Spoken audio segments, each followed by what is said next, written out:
দেখেছো? তোমাকে বলেছি না, সেই চারা গাছ থেকে কত বড় জাদুর একটি লিচু গাছ হয়েছে।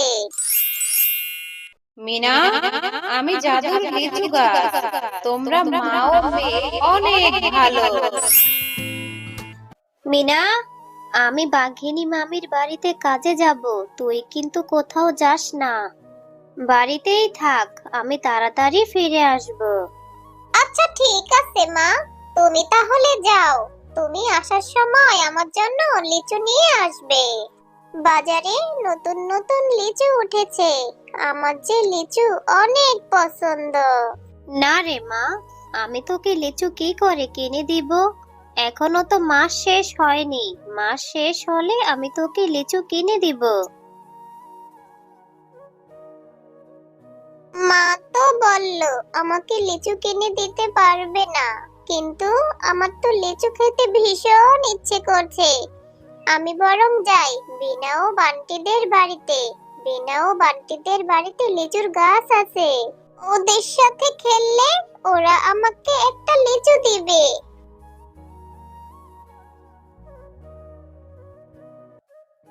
ওই তো বিনা বান্টি বসে বসে লিচু খাচ্ছে। কি রে বিনা বান্টি, তোরা কি আজকে খেলবি না নাকি রে? জানিস, আমারও না লিচু খেতে ভীষণ ইচ্ছে করছে। মাকে বলেছি, মা বলেছে লিচু কিনে দিতে পারবে না। হ্যাঁ রে মিনা, আমরা তো খেলবো। মিনা, তুই লিচু খাবি? দাঁড়া, আমরা আমাদের মাকে বলবো তোকে লিচু দেওয়ার জন্য। সত্যি বলছিস বিনা, আমাকে লিচু দিবি? আচ্ছা ঠিক আছে, চল আগে আমরা খেলা করে আসি, তারপর এসে তোর মাকে বলবি আমাকে লিচু দেওয়ার জন্য। হ্যাঁ রে মিনা, খেলবো খেলবো। দাঁড়া, আগে লিচুগুলি খেয়ে নেই। ওই দেখ মিনা, আমার মাও চলে এসেছে।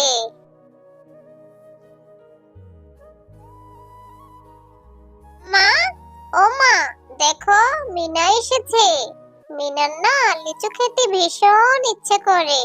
মা, আমাদের কাছে তো অনেক লিচু ধরেছে, তুমি মিনাকে সেখান থেকে একটা লিচু দাও না। আরে বিনা, তুই এসব কি বলছিস? লিচুর যেই দাম, এই ছোট লোককে কেন আমি লিচু দিব? আরে এই বিনা, এই তোকে না কতদিন বলেছি আমার ছেলে মেয়েদের সাথে খেলতে আসতে না। কাকিমা, আমার যে বিনা বান্টি ছাড়া কোনো বন্ধু নেই। কাকিমা, তোমাদের গাছে তো অনেক লিচু ধরেছে, আমাকে সেখান থেকে একটা লিচু দাও না। আমাকে একটা লিচু দাও কাকিমা, আমি তোমাকে টাকা দিয়ে দিব আমার মায়ের কাছে যখন টাকা হবে। আরে এই মিনা, এত কথা বাড়াস কেন? তোকে বলেছি না লিচু দিব না। এখান থেকে চলে যেতে বলেছি, তাড়াতাড়ি যা। এই লিচুগুলি বাজারে বিক্রি করব। তোদের মতো ভিখারিদেরকে ফ্রিতে আর কত দিব? আচ্ছা ঠিক আছে কাকিমা, তুমি আমাকে আর বকো না, আমি এক্ষুনি চলে যাচ্ছি। এরপর মিনা রাস্তা দিয়ে হাঁটতে হাঁটতে পথে এক ভিখারি বুড়ির সাথে দেখা হয়ে যায়। ও দিদি ভাই, এত মনটা খারাপ করে কোথায় যাচ্ছ তুমি? ও বুড়িমা, জানো, আমার না ভীষণ লিচু খেতে ইচ্ছে করছে। বাজারে কত লিচু উঠেছে, কিন্তু মায়ের কাছে তো টাকা নেই। বাঘিনী কাকিমার গাছে কত লিচু ধরেছে, আমি একটা লিচু খেতে চাইলাম, তবু আমাকে দিল না। কিন্তু বুড়িমা, তুমি এখানে কেন বসে আছো? ও, তুমি লিচু খেতে চেয়েছো, এজন্য তোমার মনটা খারাপ? আমারও যে ভীষণ খিদে পেয়েছে গো দিদি ভাই। সেই সকাল থেকে পেটে কোনো দানা পানিও পড়েনি, কেউ ভিক্ষাও দেয়নি। খুব কষ্ট হচ্ছে, হেঁটে যে বাড়িতে যাব শরীরে সেই বলও নেই। ও, তোমারও খিদে পেয়েছে? তাহলে তুমি আমার সাথে চলো। আমার মা সকালে অনেকগুলি ভাত রান্না করেছে, আমি তোমাকে ভাত খেতে দিব।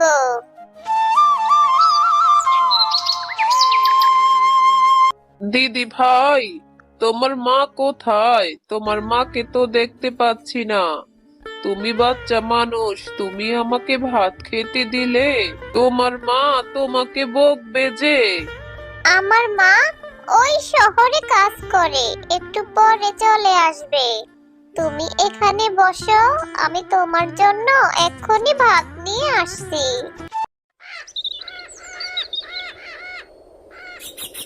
এরপর মিনা ঘর থেকে ভিক্ষুক শিয়ালিনীর জন্য খাবার নিয়ে আসে। বুড়িমা, আমি প্লেটে করে ভাত এনে দিয়েছি, তুমি তাড়াতাড়ি খাবারগুলি খেয়ে নাও। তোমার তো অনেক খিদে পেয়েছে, খেয়ে দে তুমি আজকে আমাদের সাথে থেকে যাবে। দিদি ভাই, পেটটা ভরে ভাত খেয়েছি। এই নাও, আমার থলেতে একটি চারা গাছ ছিল। এই যে প্লেটের উপরে চারা গাছটি রেখে গেলাম, তুমি এটা মাটিতে রোপণ করো। এই চারা গাছ থেকে অনেক বড় একটা লিচু গাছ হবে। সেই লিচু গাছে তুমি অনেক লিচু পাবে। বুড়িমা, তুমি আমাকে লিচুর চারা গাছ দিলে, কিন্তু এই চারা গাছ থেকে তো লিচু ধরতে অনেক সময় লাগবে। এখন আমার লিচু খেতে ইচ্ছে করছে, আর সেই কবে লিচু গাছে লিচু ধরবে, তখন তো আমার খেতেই ইচ্ছে করবে না। না গো দিদি ভাই, এই চারা গাছে অনেক পরে লিচু ধরবে না। এই চারা গাছে তুমি কালকেই লিচু ধরবে, খেতে পারবে। এবার আমি আসি দিদি ভাই। এরপর মিনা ভিক্ষুক বুড়িমার দেওয়া লিচুর চারা গাছটি তাদের বাড়ির উঠোনের মাটিতে রুপে দেয়। এই মিনা, সেই কখন থেকে বসে বসে কি চিন্তা করছিস? তাড়াতাড়ি ঘুমোতে যা। মা, আমার তো ঘুমই আসছে না, মনে হচ্ছে কখন সকাল হবে। জানো মা, আজকে না এক বুড়িমা আমাকে একটি লিচুর চারা গাছ দিয়েছে, আর বলেছে কালকে সেই চারা গাছটি বড় হবে আর সেই গাছে অনেক লিচু ধরবে। এই মেয়েটাকে নিয়ে আর পারি না। কোন ভিক্ষুক এসে তাকে লিচুর চারা গাছ দিল আর বলেছে কালকেই লিচু ধরবে? তাড়াতাড়ি ঘুমো তো, আর বক বক করিস না, অনেক রাত হয়েছে। রাতের মধ্যেই সেই চারা গাছটি বড় হয়ে অনেক লিচু ধরে। আরে, মিনা তো ঠিকই বলেছিল, সেই চারা গাছটি বড় হয়ে কত লিচু ধরেছে। মিনা, এই মিনা, তাড়াতাড়ি বের হয়ে আয়, দেখ সেই চারা গাছ থেকে কত বড় একটা জাদুর লিচু গাছ হয়েছে। ও মা, দেখেছো? তোমাকে বলেছি না, সেই চারা গাছ থেকে কত বড় জাদুর একটি লিচু গাছ হয়েছে। আমি এখন থেকে অনেক লিচু খেতে পারবো। একটা লিচু পেড়ে দাও না মা। হ্যাঁ রে মা, এখন থেকে তুই অনেক লিচু খেতে পারবি। এক্ষুনি তোকে একটা লিচু পেড়ে দিচ্ছি। মিনা, আমি জাদুর লিচু গাছ, তোমরা মা ও মেয়ে অনেক ভালো। এখন থেকে তোমরা এই গাছের লিচু ইচ্ছে মতো খেতে পারবে ও বাজারে নিয়ে বিক্রি করতে পারবে। এই গাছের লিচু কখনোই শেষ হবে না।